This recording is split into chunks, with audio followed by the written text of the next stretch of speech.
শুনা সামাজিক জন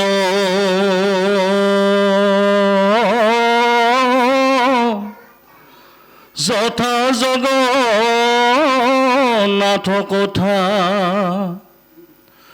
তথা পুণ্য তীৰ্থৰ বাস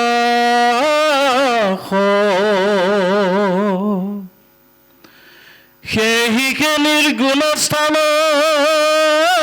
ততে সি যে যজ্ঞ দান হৰিহন্ত তথাতে প্ৰকাশ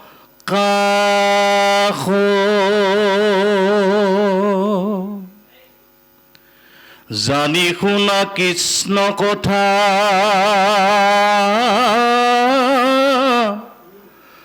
জন্মকন কৰা বিঠা সমস্ত সাজ তৰৈহে সাৰ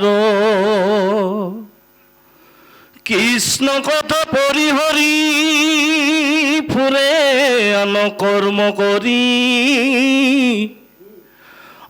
এইটো চিন্তে আপোনাৰ সমস্ত আইমাতৃ সমস্ত এইখিনিতে আমাক গুৰুজনে এটি উপদেশ দি গৈছে। উপদেশ এনেদৰে দিছে যে শুনা সামাজিক জন যথা জগন্নাথ কথা শুনা পুণ্য তীৰ্থৰ নিবাস। আমাক কৈছে য'ত ঈশ্বৰৰ গুণগান চলি আছে, য'ত জগন্নাথৰ নাম উচ্চাৰণ হৈ আছে, সেইখনে মহাতীৰ্থ। আমি সেই দেখা তীৰ্থত যোৱা কথা আমাক কোৱা নাই। য'ত ঈশ্বৰৰ গুণগান চলি আছে, কৈ আছে ভকত বৈষ্ণৱসকলে, তাকে কোৱা হৈছে দ্বিতীয় বৈকুণ্ঠপুৰী। বেলেগখন বৈকুণ্ঠপুৰী আমি দেখা নাই। শাস্ত্ৰই কোৱা বৈকুণ্ঠপুৰী এখন আছে বুলি আমাক শাস্ত্ৰই কৈছে, আমি কোনো দেখা নাই। কিন্তু এইখন বৈকুণ্ঠপুৰী দেখা পাইছোঁ, য'ত সাধুসকলে আই মাতি সমস্ত আহি আজি প্ৰভু ভগৱন্তৰ গুণানুকীৰ্তন শ্ৰৱণ কীৰ্তন কৰি আছেহি। আৰু এইবিলাক কীৰ্তন কৰে যি ঈশ্বৰক ভজিবৰ কাৰণে চেষ্টা কৰিছে, এইখন হৈছে বৈকুণ্ঠ। গতিকে আমাৰ সেইভাৱে কৈছে যে এইখনে হৈছে তীৰ্থ। আমি সেইকাৰণে আগতে কৈছোঁ যে আমাৰ হৃদয়তো এখন তীৰ্থ আছে, সেই তীৰ্থখন আমি পবিত্ৰ কৰি ৰাখিব পাৰিব লাগিব। কাৰণ পবিত্ৰ বস্তু প্ৰভু ভগৱন্ত থাকিব। আমি যদি হৃদয়খন লেতেৰা কৰি থওঁ, কাম কৰি লোভ দম্ভ যদি ভৰ্তি হৈ থাকে, তাতে ঈশ্বৰ নাথাকিব। থাকিব যেন নাথাকে। কোটি কোটি জন্ম লৈ আহিছে, পাপবিলাক আমাৰ ভিতৰত সোমাই আছে। এই পাপবিলাক কেতিয়া নাশ হ'ব? ঈশ্বৰৰ নাম নাশ হয়, তেতিয়া পাপবিলাক নাশ হ'ব নহয় জানো? যে হিয়াৰ মাজে নামৰ ভাণ্ডাৰ মুখে বাজ হয়, ৰাম নামে মৰণ মাৰে পাপ কটকৰ হয়। সেই ৰাম নাম যেতিয়া আমি অহৰহ লৈ থাকিব পাৰিম, হৰেক কোটি জন্ম যিমানবিলাক পাপ সঞ্চয় হৈ হৃদয়ত আছে, সমস্তবিলাক নাইকিয়া হ'ব আৰু আমাৰ অন্তৰখন পবিত্ৰ হ'ব, শুদ্ধ হ'ব বুলি কোৱা হৈছে দেই। গতিকে সেই গুৰু সমস্ত সেইখনে হৈছে নিৰ্গুণ স্থান। য'ত ভগৱন্তৰ গুণানুকীৰ্তন চলি আছে, সেইখন নিৰ্গুণ স্থান। গুণত আমি থকালৈকে ঈশ্বৰক ভজিব আমাৰ শক্তি নাই। তিনি গুণ সৎ ৰস্তম, এই তিনি গুণত থকালৈকে ঈশ্বৰক আমি ভকতি কৰিব। সৎগুণ থাকিলে পাৰিব, কিন্তু নাপায়। ৰজয় তম গুণ দুটা হৈছে আসুৰিক বৃত্তি। এটা খালি কৈছে লাগে লাগে টকা পইচা ধন ধান লাগে বা খা বৰ ফূৰ্তি কৰি থাক। এটা কৈছে কাক কিমান হিংসা কৰিম, এই দুটা গুণ তেনেকুৱা। কিন্তু সৎগুণটো হৈছে ঈশ্বৰক ভজিব পাৰে। তথাপিও সৎগুণৰ পৰা নিৰ্গুণ যাব পাৰিব লাগিব। নিৰ্গুণ স্থান এইটো হৈছে। সেইকাৰণে সুধিছিলে বিষ্ণুত নাৰদ আচন্ত কৈ, বিষ্ণুৱে কৈছিলে নাৰদত যে নাৰদত বিষ্ণু আচন্ত কৈ বৈকুণ্ঠত মই নাথাকো ৰৈ, যোগীৰো হিয়া এৰি সমুদায় থাকোঁ মই ভকতৰ কীৰ্তন কচাই। নিশ্চয় ভগৱন্ত য'ত তেওঁৰ নামগুণ হৈ আছে তাত নিশ্চয় থাকিবই। পাৰি সৰ থাকে বুলি আমাক শাস্ত্ৰই বাৰে বাৰে কৈ গৈ আছে যে গুৰু। সেইকাৰণে কৈছে এইখন নিৰ্গুণ স্থান। গতিকে য'ত আমি কৃষ্ণৰ কথা শুনিছোঁ, আৰু কৃষ্ণৰ কথা শুনি আমি জন্ম বৃথা কৰিব নালাগে। আমি আগতেও কৈ আহিছোঁ যে দেৱ দুৰ্লভ এটা জন্ম পাইছোঁ, এই জন্ম পাই যে আমি হৰিৰ নৱজি শৰণ ভজন ভক্তি পৰমাৰ্থ যাৰ নাই, তেতিয়াহ'লে কি কৰিছোঁ? বাৰে বাৰে কুকুৰ মেকুৰী গাহৰি চাই জন্ম লৈ এই সংসাৰত আহি সদায় কষ্ট ভোগ কৰি অহা যোৱা কৰি আহিছোঁ। তো আমাৰ মানুহৰ জন্মতে কিবা লাভ আছে নেকি? কিবা লাভ আছে? একো নাই। আৰু মনত ৰাখিব যে আহাৰ মৈথুন ভয়, এই তিনিটা বস্তু মানুহ আৰু বাকী জীৱনৰ একে, পাৰ্থক্য নাই। কিন্তু এই তিনিটা বস্তু সকলোৰে আছে, আন জীৱও আছে, মানুহো আছে, স্বৰ্গৰ দেৱতাবিলাকো আছে, নাইনে বাৰু? তিনিটা বস্তু সকলোৰে আছে। গতিকে আমি মানুহৰ জন্ম পাই যদি মানুহৰ কৰ্ম কৰা নাযায়, তেতিয়াহ'লে আমি আন কথা বতৰা কৰি থাকোঁ, তেতিয়াহ'লে নিজকে আত্মঘাতী হোৱা বুলি বোলে কোৱা হৈছে। এতিয়া কৈছে যাৰ নাম মাত্ৰ তৰি দেই হেন বান্ধৱ হৰি কৰি আছে হিয়াত নিবাস। যাৰ নাম স্মৰণ কৰিলে সংসাৰত তৰিব, সেইজন ভগৱন্ত পৰমাত্মাৰ ৰূপে হৃদয়তে সোমাই আছে। যিজন পৰমাত্মাৰ ৰূপেদি আমাক থাকি আমাক চলাই আছে, কৰি আছে, সেইজন আমি চিনি পোৱা নাই। কিন্তু এটা কথা, আত্মা পৰমাত্মা দুটা বস্তু, ভাই ককাই বুলি কৈছে। এতিয়া এই আত্মা বা জীৱাত্মা পৰমাত্মা আঁতৰি যায়। কেতিয়া যায় জানে নাই? কাৰণ যেতিয়া মনে কিছুমান বেয়া ভাৱ আহি যায় মনত, এই বেয়া ভাৱ অহাৰ লগে লগে কি হয়? আত্মা পৰমাত্মা আঁতৰি যাবলগীয়া হয়। কাৰণ মনে পৰিচালিত লৈ গুচি যায় বেয়া ভাৱ। সেই বেয়া ভাৱ আহিলে আত্মা আঁতৰি গুচি যায়, জীৱাত্মা পৰমাত্মা আঁতৰি গুচি যায়। আৰু তেতিয়াই জীৱাত্মাই কি হৈছে? পাপ কৰ্ম কৰি, বেয়া কৰ্ম কৰি পাপ উপাৰ্জন কৰে। কেনেকুৱা বেয়া ভাৱ বুলি কৈছে? সেইবিলাক কৈছে পৰদ্ৰব্য হৰণ, পৰক হিংসা কৰা, চিন্তা কৰা, পৰক মানে হিংসা কৰা বুলি আমাক কৈছে। পৰক ৰতিঙা বেৰত দেখিব নোৱাৰা, বেয়া কথা কোৱা, অপ্ৰিয় বাক্য বোলা, মিছা কথা কোৱা, এই সমস্তবিলাক বেয়া ভাৱনা। এই বেয়া ভাৱনাবিলাক যদি আমাৰ মনলৈ নাহে, মনটো শুদ্ধ হৈ থাকিব। আৰু তেতিয়াও নিশ্চয় পৰমাত্মা ওচৰৰ পৰা আত্মা নাহে। আমাৰ উদ্দেশ্য এইটোৱে, আজি ভাগৱত শ্ৰৱণ কীৰ্তন কৰিছোঁ, কেনেকৈ আমি এই জীৱাত্মা পৰমাত্মা সান্নিধ্যত পাই তেতিয়া আমি মুক্তি পাম। মুক্তি পাঁচবিধ নহয় জানো? এই পাঁচবিধ মুক্তিৰ ভিতৰত নিৰ্বাণ মুক্তি কেতিয়া পাম?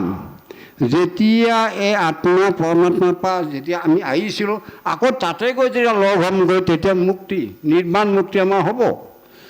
গতিকে এই ভাৱবোৰ আমি আঁতৰাব লাগিব। এই তেনেকুৱা ভাৱ থাকিলে গতিকে আমি মানুহৰ জন্ম পাই, কিন্তু এটা কথা কওঁ, বেয়া নহ'ব, কথাত কথা ওলায়। ভগৱানটো বৰ নিজে কৈছে যে মই সকলো হৃদয়তে আছোঁ, মই সকলোকে চলাই আছোঁ, সকলোতে মই ভক্তিৰ জ্ঞানটো নিদিওঁ। আৰু যদি সকলোকে ভকত কৰি দিওঁ মই, ইয়াতে কোনো জীৱই নাথাকিব আৰু জন্মৰ ৰোগখিনি নাইকিয়া হ'ব দেখোন, পাপলি নহ'ব যেতিয়া। গতিকে সেইকাৰণে সকলোকে ভক্তিভাৱটো সিদ্ধ কৰি নিদিওঁ। তাৰ কাৰণে মই কি ব্যৱস্থা কৰিছোঁ? দুটা গুণ ৰাখিছোঁ, তম গুণ, ৰজগুণ। এই দুটা ৰজো গুণময়, ৰজো গুণ, তমো গুণবৃত্তি, কেৱলে আখৰিক ভাৱ, সত্য সত্য বুদ্ধি, দৈৱ সম্পত্তি লয়া ভজা হৰি পাওঁ। সৎগুৰু আহি বুলি ভকতি কৰিব পাৰিম, নিশ্চয় আমি নিৰ্গুণলৈ গৈ ঈশ্বৰক লাভ কৰিব পাৰিম। এনেকুৱা আমাৰ উপদেশ দিছে। কৃষ্ণ হওক। হে ৰাম যাৰ নাম মাত্ৰ তৰি হেন বান্ধৱ হৰি কৰি আছা হিয়াত নিৰ্বাস, তাংক কৰি অনাদৰ ধৰ্ম বোধনৰ অকৰয়ান কৰ্মত বিশ্বাস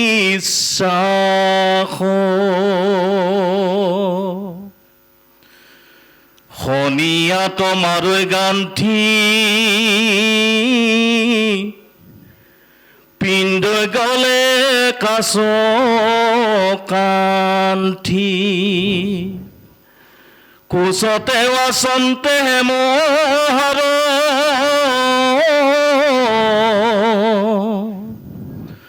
হাতৰ মিটতে যি মৰ যেন বিষ ভুঞ্জি ভৈল সেহি পতন্ত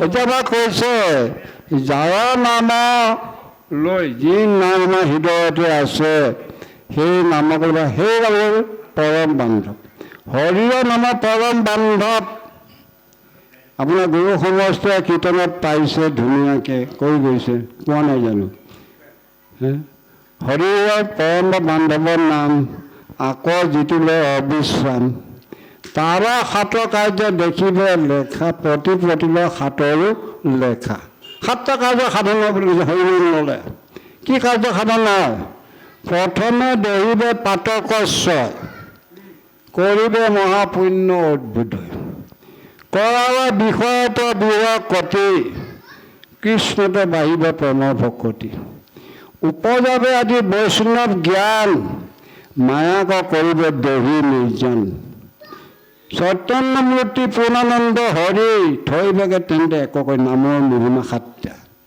আমি যদি অবিশ্ৰাম নামৰ নাম ল'ব পাৰোঁ বান্ধৱ বুলি কাৰণ বান্ধৱ মানে বন্ধু এই নামটো ভগৱন্তক বান্ধৱ বুলি আমাৰ উপকাৰ হ'ব কিন্তু আমাৰ যিবিলাক বন্ধু বান্ধৱ পাইছোঁ এইবিলাকো আমাৰ বিপদত তাৰিব নোৱাৰে মৃত্যু সময়ত শেষ হ'ল আমি তাৰিব কেতিয়াও নোৱাৰে এই বান্ধৱ হৈছে ভগৱন্ত তেওঁৰ নাম মনত ৰাখিব ভগৱানতকৈ নাম ডাঙৰ ভগৱন্ত যদি কোনোবা অপৰাধ কৰিছে তেওঁক ভজিলে তেওঁক ক্ষমা কৰি দিব কিন্তু যদি নামক অপৰাধ কৰিছে নামৰ অপৰাধ মানে ভকতক যদি অৱহেলা কৰিছে অপমান কৰিছে সেই নামৰ পৰা যাৰ পৰা নামৰ খ্যাতি হয় গতিকে সেই গুৰু সমস্ত ভকত বৈষ্ণৱৰ নিন্দা কেতিয়াও নকৰিব নামৰ প্ৰথম অপৰাধ য'ত এতিয়া আমাৰ এইখিনি কৈছে যে লোক আমি তাক এইবিলাক কি কৈছে নানান ধৰণৰ আমি কৰ্ম কৰিছোঁ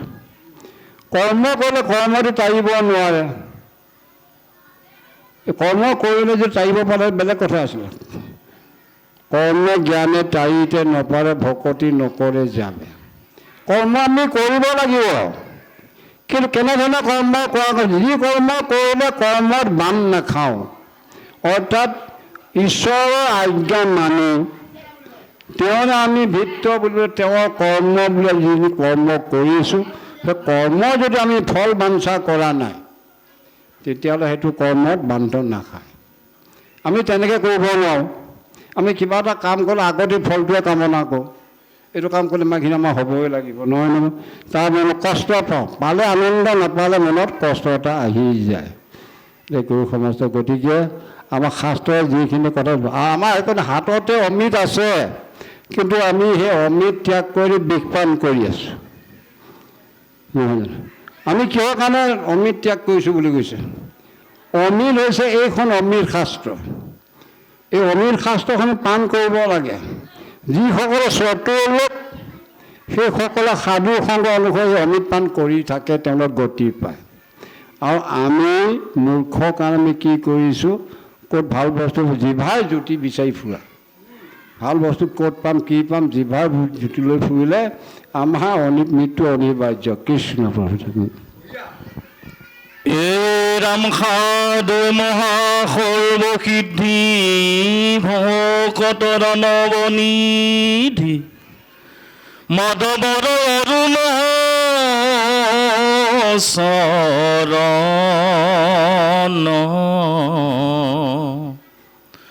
শৰণলৈও কটাত নিতে হৰয়ায়ু পাত যদ্যপিও নেদেখা মৰণ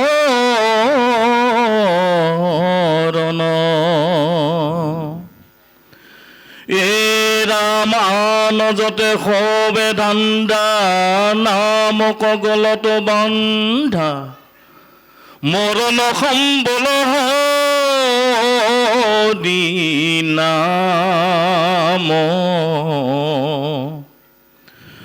নমৰা বিষয় ভুলে কৃষ্ণৰ কিংকৰে বোলে ঘোষিও সদায় ৰাম ৰাম হৰি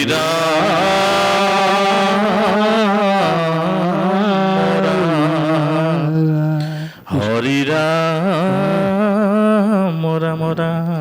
ভগৱন্ত প্ৰভুৰ ৰঙা চৰণত যদি আশ্ৰয় ল'ব পাৰিছোঁ তেতিয়াহ'লে আমাৰ সৰ্বসিদ্ধি হ'ব বুলি কৈছে। নহ'লে আমাৰ গতি নাই। তেওঁৰ চৰণ আমি আশ্ৰয় ল'ব লাগিব বুলি কৈছে।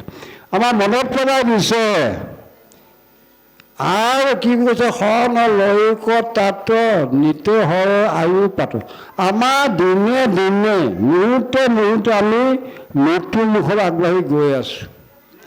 আমি নাজানো আমাৰ কোনদিনাখন মৃত্যু হ'ব, হয়নে বাৰু? নাজানো। গতিকে আমি মৃত্যু যে অনিবাৰ্য আমি পাহৰি যাওঁ। গতিকে মৃত্যু হোৱাৰ আগতে থাকোঁতে আমি কি কৰিব লাগিব? ঈশ্বৰৰ নাম ল'ব চেষ্টা কৰিব লাগিব। আজি পৰীক্ষিতে চিন্তা কৰা নাছিল, কিন্তু যেতিয়া তেওঁ শৃংগী মুনিৰ পৰা অভিশাপ পালে যে 7 দিনৰ পিছত তক্ষকে দংশন কৰিব আৰু পৰীক্ষিতৰ মৃত্যু হ'ব, গতিকে তেতিয়া পৰীক্ষিতে কি হৈছিল? পৰীক্ষিত কিন্তু জ্ঞানী, কিয়নো স্বয়ং কৃষ্ণৰ ভৃত্যসকলৰ সন্তান। সেইকাৰণে পৰীক্ষিতে কৈছে কি কৃষ্ণ প্ৰভুৱে মোৰ মৰণ জানে, অৰ্থাৎ মই যে আৰু মানে মৰিম এতিয়া এই কথা জানি এইটো মোক ঋষিৰ দ্বাৰা অভিশাপ দিয়াইছে। ইয়াতে মই বেয়া পোৱা নাই, কাৰণ মই কি কৰিছোঁ? ভোগবিলাকত মত্ত হৈ আছোঁ। গতিকে ভয় যাতে নুপুজে বীৰকতি নহয় যাবে বৈৰাগ্য ভয় যাতে নুপুজে বৈৰাগ্য নহয় যাবে বীৰকতি নভজে নভজে হৰি পাৱে। যেতিয়ালৈকে মই মৃত্যু ভয়টো নাহিব তেতিয়াহ'লে বিষয় ভোগৰ প্ৰতি মোৰ মনটো কেতিয়াও কাটি হৈ নাহে, সদায় বিষয় ভোগ। কিন্তু যেতিয়া মই জানিম মৰণটোৰ কথা, তেতিয়া এইবিলাক সমস্তবিলাক ত্যাগ কৰি ঈশ্বৰৰ চিন্তা কৰিব পাৰিম। তেতিয়া কি আহিব? বীৰকতি ত্যাগ ভাৱ আহিব লাগিব। আমাৰ সংসাৰখনৰ প্ৰতি যেতিয়ালৈকে ত্যাগ ভাৱ নাহে, সদায় যদি মানে ভাৰ্যা পুত্ৰ ধন ধান আসক্তি হৈ থকা যায়, তেতিয়াহ'লে আমি কেতিয়াও ঈশ্বৰৰ ভজন বা মৃত্যুৰ কথা চিন্তাই কৰিব নোৱাৰোঁ। মৰম যে এই ভাৱটো আমাৰ নাহে। গতিকে আমাৰ দিনে দিনে মৃত্যুৰ মুখলৈ আগবাঢ়ি গৈ আছোঁ। সেই গুৰু সমস্ত এইখনে চিন্তা কৰি আমাক কিছু ঈশ্বৰৰ নাম ল'ব দিছে। আমাৰ সেইকাৰণে কৈছে আন সকলো বাদ দি এই নামটো গলত বান্ধি লোৱা। এটা আমাক কৈছে দেই এটা কথাত যে প্ৰাণী মৰে পিয়াহত অগ্নি মৰে জাৰে, হয় না? 900 টকা ডিঙিত বান্ধি বুঢ়াটো মৰি গ'ল 300 টকা ধাৰে। 900 টকা ডিঙিত বান্ধি লৈ ফুৰিলে, কিন্তু 300 টকা ধাৰ মাৰিব নোৱাৰিলে। আমাক সেই গতি নহয় জানো? 900 টকা ডিঙিত বান্ধি লৈ ফুৰিছোঁ, কিন্তু 300 টকা ধাৰ মাৰিব পৰা নাই। অৰ্থাৎ আমাক নৱবিধ ভক্তি কৰিবৰ কাৰণে কৈ আছে, নৱবিধ ভক্তি পাই আছোঁ, কিন্তু নৱবিধ কৰিব নোৱাৰা বিনিময়ত 3 গুণতে মৰিলোঁ। এই 3 গুণটো মই আঁতৰাব সৎ এৰাব নোৱাৰিলোঁ। সেই গুৰু সমস্ত এই 3 গুণটোৰ পৰা যদি নিৰ্গত যাব পাৰে, নিশ্চয় ভগৱন্ত প্ৰভু আমি লগ পাম। কৃষ্ণ।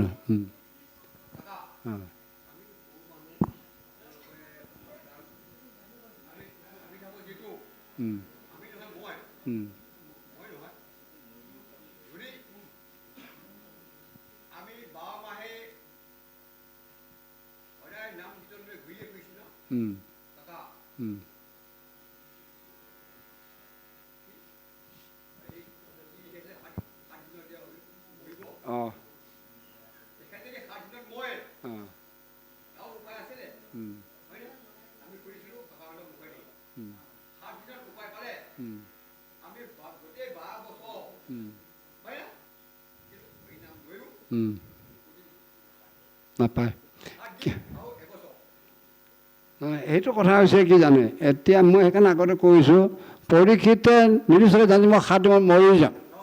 আমি নাজানো, আমি নাম গুণ খাই মানে গাই ফুৰিছোঁ, আৰু কেতিয়াবা কি হৈছে আমি লোভতো মৰিছোঁ, আৰু আমি কি হৈছোঁ কিছুমানে মানে এনেকুৱা ধৰণৰ হয় অভিমানী। মই গ'লে মই আগত আসনখন দিব পাব লাগিব, তেতিয়াই মই যাম, কিন্তু মই নাযাওঁ।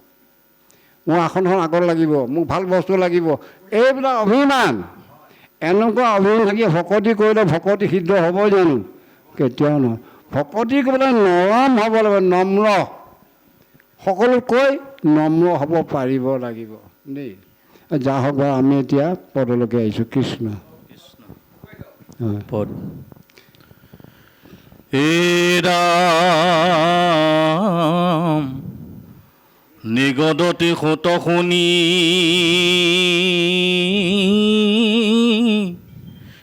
কৰি যত কোৰ্ধে ভীম সেন আশী সেহি সময়ত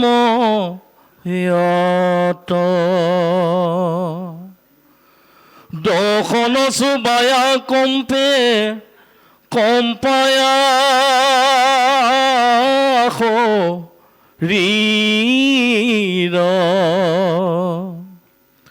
জানতে কাটা কাটা দুষ্ট ব্ৰাহ্মণৰ শিৰ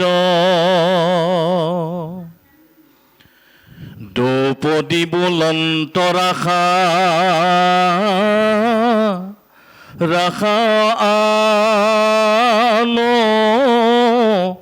প্ৰাণ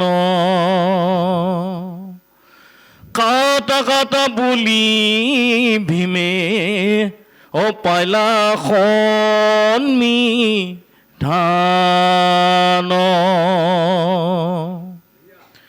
দেখি কৃষ্ণে বেকতক ৰিলা 4 হাত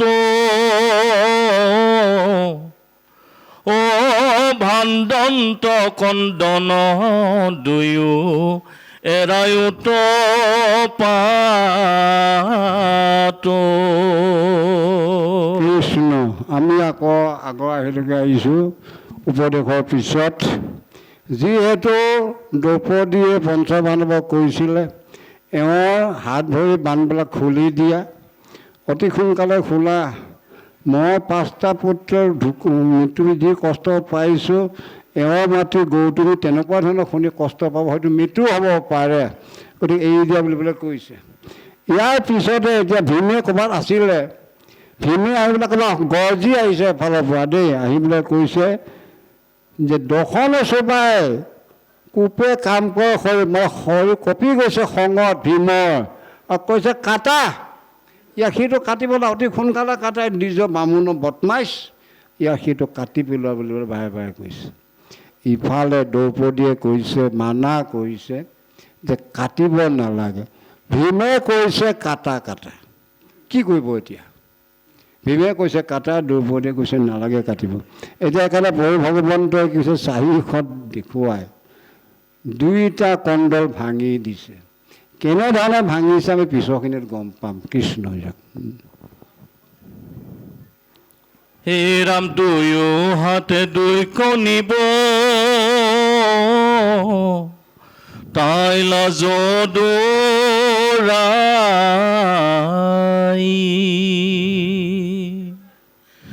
বলিলা বচন পাছে অৰ্জুনক চাই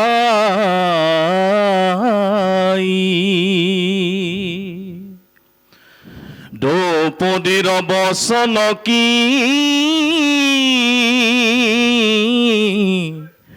মতে পৰে ৰৈ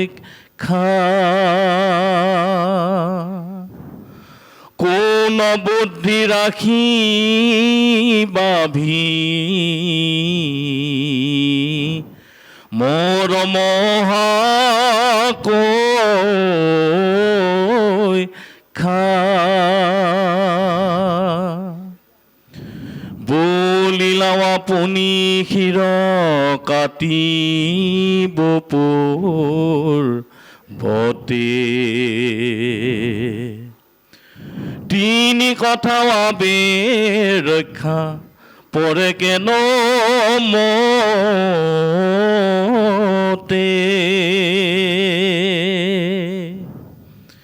মিলিল সংকট সখী শুনিও পাই যুধিষ্ঠিৰ ৰাজা ৰব জীৱ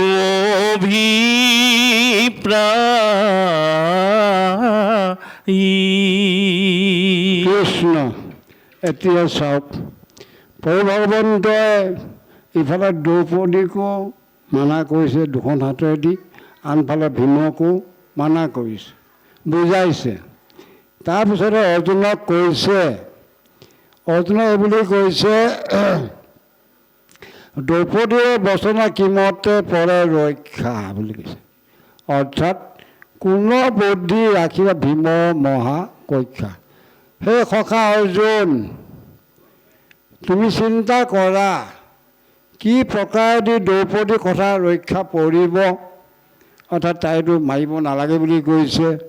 আৰু ভীমে যে কাটা কাটা বুলি কৈছে, তেওঁৰ প্ৰতিজ্ঞাটো কি কৰিলে ৰক্ষা পৰিব, চবৰে কথা ৰ'ব লাগিব। আৰু তুমিতো আগতে কৈছিলা সেই কাটিম বুলি পেলাই কৈ আহিছিলা, প্ৰতিজ্ঞা কৰিছিলা। গতিকে তিনিটা কথাটো কেনেকৈ মিলাই কি কৰিব পৰা যাব। আৰু লগে লগে আমি যুধিষ্ঠিৰ দাদাকৰ কথাটো সুধিব, তেওঁৰ পৰা অভিপ্ৰায় কি আমি জানিব লাগিব। এতিয়া কথা হৈছে চাওক, জটিল সংকটৰ কথা। এজনে কৈছে মাৰিব নোৱাৰিবা, মহাসতী তেওঁৰ কথা ৰাখিব লাগিব। বিকুৰে ভীমে কৈছে নহয় কাটা, সোনকালে কাটা, সি কাটা। অৰ্জুনে আগতে কৈছে সি কাটিম বুলি, কাটাটো নাই, বান্ধিয়ে লৈ আহিলে। এই তিনিটা কথা কেনেকৈ এতিয়া এক কৰিব পৰা যায়, সমাধানটো কেনেকৈ ওলাব। দাদা যুধিষ্ঠিৰকো কথাটো বা তেওঁৰ মনৰ অভিপ্ৰায় কি সেইটো আমি জানিব অকণমান লাগিব বুলি কোৱা হৈছে।